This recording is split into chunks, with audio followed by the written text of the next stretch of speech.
이런 얘기들 많이 들어보셨을 거예요. 삼성, TSMC가 3나노 공정을 경쟁한다. 네, 기술력 끝판왕인 미세 공정에 대한 용어인데요. 현재 2나노 개발 공정까지 진행되고 있으며 이는 DNA 크기의 트랜지스터를 제작할 수 있음을 의미합니다. 그런데 이 초정밀함을 요구하는 리소그래피 공정에 새로운 혁신이 생겼다고 하는데요. 오늘은 그 정말 믿기지 않는 신기술을 알아보겠습니다. 자, 오늘의 주인공들이에요.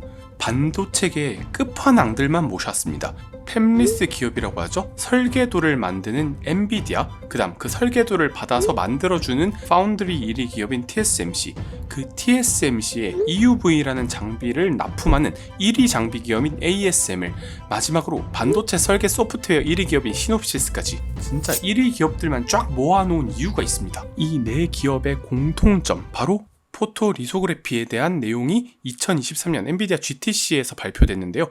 사실 기술적이고 이론적인 내용은 진짜 너무너무 복잡했어요. 그거 최대한 쉽게 설명해 보겠습니다. 그런데 그거 듣기 전에 이 포토 공정에 대해서 간단히 알아봐야 돼요. 삼성전자에서 좋은 영상을 제작해 주셨더라고요. 잠깐만 보고 오겠습니다. 먼저 웨이퍼를 인화지처럼 만들어주는 작업이 필요해요.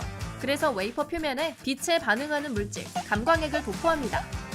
최종적으로 형성되는 코팅막 두께가 균일해야 하기 때문에 이렇게 호로록 회전하면서 골고루 뿌려주는 거죠. 그 다음 작업에서는 레티클 혹은 마스크라고 불리는 요 유리판이 등장하는데요. 이 회로 패턴이 담긴 마스크 위로 빛을 통과시켜 웨이퍼의 회로를 찍어냅니다. 이때 투영된 빛을 4분의 1 축소된 형태로 웨이퍼에 일정하게 반복적으로 새기는 것이 키포인트죠. 사실 이 노광 작업은 포토 공정 중에서도 진짜 중요한 단계예요. 여기서 패턴을 더욱더 미세하게 그려내야만 점점 작아지는 전자기기에 맞춰 반도체 크기도 줄일 수 있거든요. 보셨죠? 반도체 공정 모두 다 중요하지만 제일로 중요한 거 꼽으라면 포토 공정에서 노광 작업이에요. 웨이퍼에 더 미세한 패턴을 그릴수록 경제적이고 크기가 작으면서도 성능이 좋은 반도체를 만드니까요. 그래서 노광 작업에 꼭 필요한 극자외선 EUV라는 장비가 대략 몇천억씩 해도 삼성과 TSMC에서 서로 못 가져가서 안달릴 정도고요. 그리고 이거를 만드는 ASML이란 기업은 슈퍼 을이 되었죠. 그런데 이게 오늘 소개할 큐리소랑 도대체 무슨 상관이냐?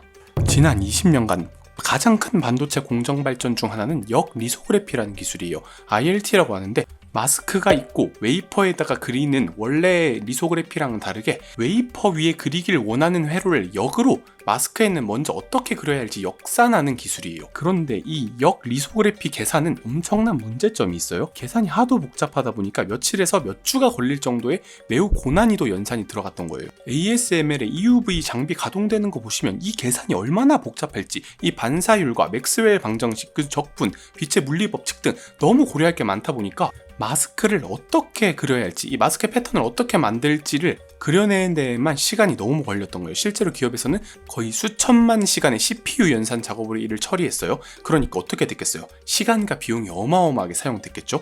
그리고 이 리소그래피 공정할 때 왜곡과 부정확성이 발생하는데 이 차이를 보정하기 위해 OPC라는 광학 금접 보정이라는 공정이 새로 또 만들어져요. 이 나노가 내려가고 공정이 미세화되면 될수록 웨이퍼의 패턴은 빛의 움직임에 따라 왜곡이 더 많이 민감해지기 때문에 이런 효과를 꼭 보정을 해줘야 돼요. 그런데 이 OPC 프로세스 역시 상당한 계산을 요구하는 복잡한 시뮬레이션이 필요하다는 말이죠. 여기까지 잘 들으신 분들은 왜 앞에 그 네 기업이 연합을 했는지 알 수 있을 겁니다. 그리고 왜 엔비디아의 소프트웨어 기술, 이 큐리소라는 기술이 각광받는지도 어느 정도 예측이 되실 거예요. 포토 리소그래피 공정에서 핵심은 바로 연산력이라는 거예요. 그리고 그 연산력에 가속을 해주는 게 바로 엔비디아의 큐리소고요. 기존 CPU 연산을 그래픽카드로 대체하는 소프트웨어 라이브러리가 바로 이번에 나온 큐리소예요. 이걸 TSMC, ASML, 시놉시스와 같은 반도체 선도 업체에다가 제조 과정에 모두 통합을 했다. 앞으로 새로운 반도체 제품을 시장에 출시하는데 걸리는 시간이 대폭 단축될 것으로 예상되고 있습니다. 그런데 이 상승폭이 어마어마한 게요. 거의 40배 이상을 빨리 만든다고 해요. 그러니까 반도체 개발을 할 때마다 엄청난 시간이 들어가서 골머리를 썩었던 이 공정들이 결국에는 극복이 된 거라고 보시면 됩니다. 이렇게 되니까 생산력에서 엄청난 효율성을 보일 수가 있게 되었죠. 하루에 3배에서 5배나 더 많은 마스크를 생산할 수 있고 여기에 따른 비용 절감도 어마어마합니다.